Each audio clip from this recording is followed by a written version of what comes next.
Hey, I just wanted to show a few more shots that I took from the way down, leaving, and stayed next to Goodnight Moon the night before I left. Made me think of my niece and nephew. And I wanted to just share some things about like how it felt, the vibe on the way down, some of the news stories, listening to the Bible, listening to R.C. Sproul, and listening to Yellow Card, and some things that just make me Jared. So it's a pretty good insight into kind of what it was like, and then just a little commentary of the way down.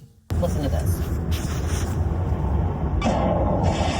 Breaking news this morning, we are learning new details about the deadly strike operation that President Trump says he ordered on Islamic State terrorists in Nigeria. Listen to this. That, as you can see, released from the Department of Defense yesterday evening, the U.S. military reports multiple ISIS terrorists were killed in the attack, which the president first announced on social media. This comes after the president for months has warned that the United States could take military action in the African nation, claiming that ISIS had been targeting Christians in the region.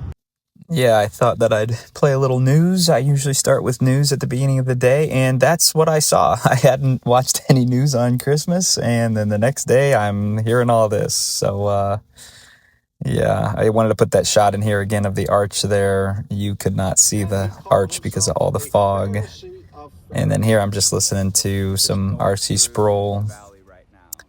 And this was my stop in Kentucky after listening to Louis Giglio. I was hoping, it was Saturday night, I was hoping to get there by Sunday and watch him, but they were not having church because Passion Conference was going on.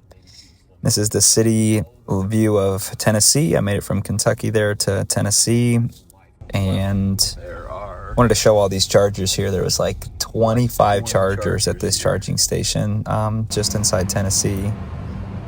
Well, I made it to Nashville, and it is 67 degrees right now. Here I was just talking about how lucky I am to get to go and travel, and as a Midwest person, being able to have a 70-degree winter is pretty nice. So I was just having gratitude and being thankful about that. Contractor in Maine, defrauding taxpayers out of millions of dollars over the course of Is our entire country just built up on scams? 7 years.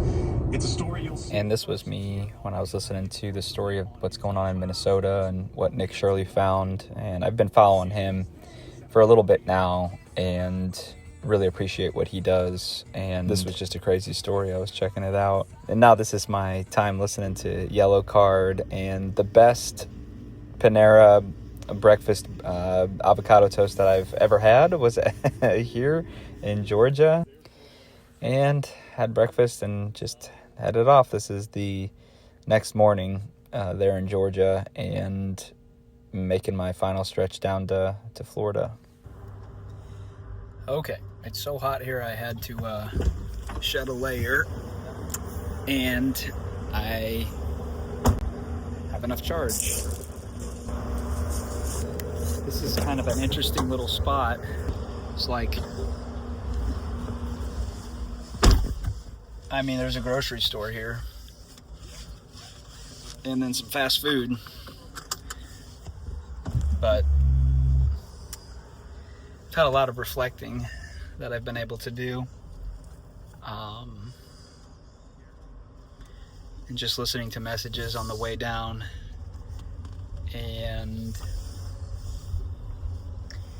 thinking a lot about some of the conversations that I'd like to have and how I'd like to phrase them. And I've been thinking about that old hook that I was inspired by Ray Comfort and The Way of the Master and Living Waters. You know, an opening line that I used to use, that I think that there's still a place for it, and that we should use it in certain times, and certain people will still use it. This is not a discernment announcement or a correction of those people, but the line of what do you think happens after you die, with some of my recent approach and some of the changes that I've made, that's just not that I'm trying to soften the message, but it is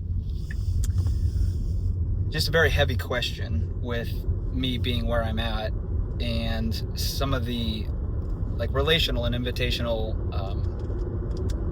lines that I use to speak with people. And I was thinking on the way here, how far am I really traveling? How far am I going to speak to these people? And this question of providence and agency and how much God is really at work and orchestrating things. And I thought, it's a great question to ask. And that'll help people also watching the videos, are you from here? And I don't want to generalize and just say, this is what Florida thinks about Jesus. I'd rather say, are you from here? And what are you doing here? And then a really easy question after that is, do you think everything happens for a reason? And that's a deeply philosophical and just loaded question. And then that takes me to as I'm working it out and thinking of the script and talking out loud in my car here by myself, I think, man, I came 1,000 miles. I came 1,000 miles and am in your path asking you these questions. And they're questions that all Christians hope that they would answer this question the right way, and they would stand for Jesus and they would be bold. But they don't ever get asked that, it's so rare that they get asked that question. And so if I can platform Christians and give them an opportunity to show, to have an answer of what I really stand firm in my faith, and then for the Christians that might be shy and they don't know how to do it, they don't know how to say it, instead of shaming them, giving them an opportunity instead and saying,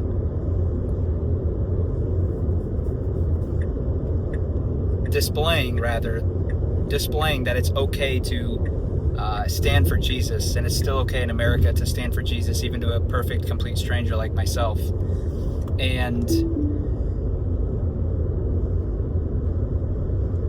then it's so easy from there to talk about God's sovereignty and providence, and also your agency, and a deeper philosophical question like, what are you doing here? And why did I travel 1,000 miles? And I ran into you. I ran into you to get to talk to you and ask you these questions. Do you think God is trying to reach out to you? What do you think that means? And the answer, in my opinion, is obviously yes, definitely yes. And I'm here because my desire is to live more fully and completely in the design that God has for me, and to steward the gifts that I have been given, to invest in others, to listen to others, and give them an opportunity to stand for Jesus. Or if they're not a Christian, to give them a moment, that God will be able to point to and be able to say, you're without excuse. I mean, we're already without excuse, and we know that. But truly, there was a moment that I sent this guy 1,000 miles, and I put him in the middle of your story, in the middle of that moment. And he told you about me and about my son. And man, that right there, people say no to that. People reject God. People go to hell. And that is what motivates me to do what I'm doing. So there's a little bit about behind the scenes in my mind of what I'm thinking as I'm going through this trip and as I'm on my way and how I'm preparing. And as you can tell, it is hot here for a Midwest kid. And, oh, actually, look at this. Perfect. I don't know if I can get that shot there, but I don't know if that focused there, but Florida welcomes you. Well, that means every single state that I drove through, I missed the chance to take the photo of the welcome sign. So maybe on the way back, I'll be able to get it. But I need somebody in the passenger seat because I missed every sign. I missed every good sign. So anyway, speaking of signs, here's your sign. God is reaching out to you. Thank you for listening. Thank you for being here.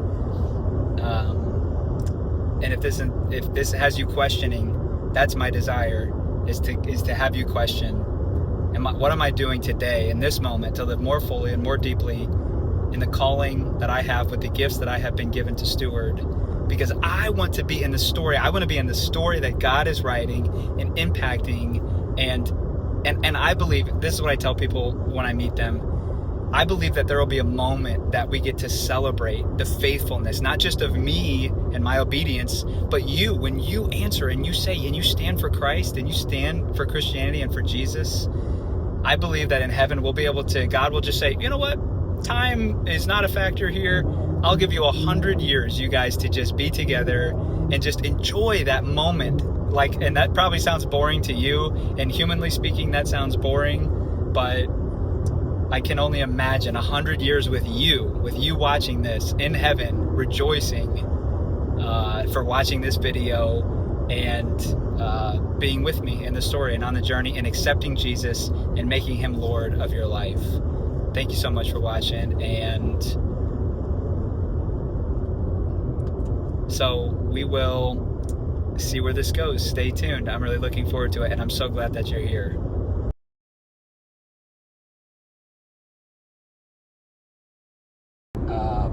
So you can see that's quite the bridge over a lot of water there. And actually, looks like I can't go back, so we're sending it. My car, there was a notice that came out that the coils, I hope I'm not jinxing this, I'm saying a prayer right now, I already said a prayer, but you guys will get to find out by the time this is posted if I made it or not. So you can say a little prayer for me, because I believe God is outside of space and time, and you can say a prayer now, and the future prayers will help me for right now. But yep, I am headed over the water. I'm not going to film the whole time because I'm going to just enjoy it and appreciate it.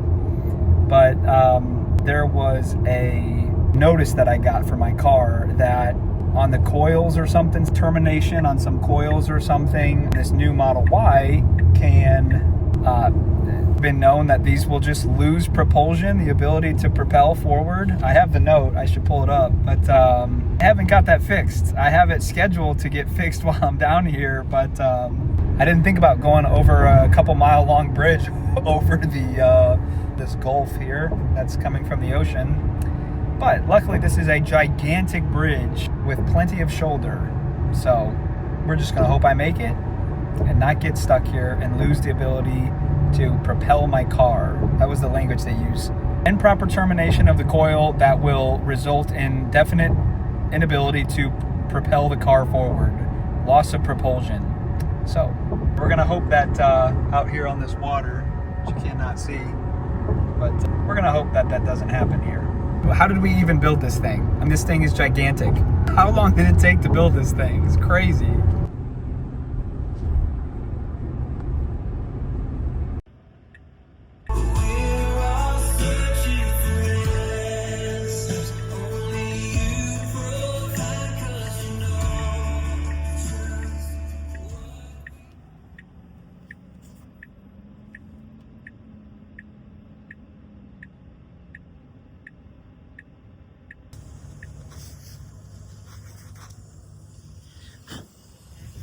Well,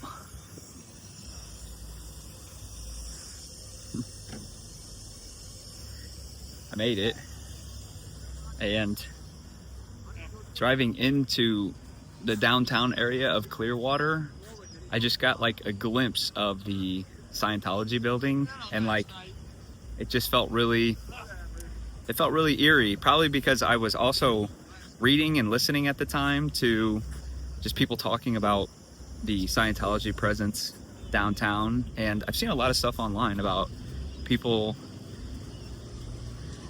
talking about how sad it is that the downtown area has really been transformed because of that Scientology presence. And I just felt it was a beautiful downtown area. It was small, but I could just feel it instantly, something very eerie about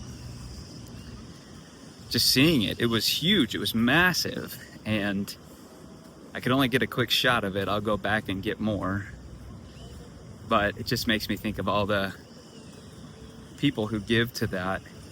And I also heard that people said that the Scientology people blend in pretty well, and that's kind of what makes it even creepier.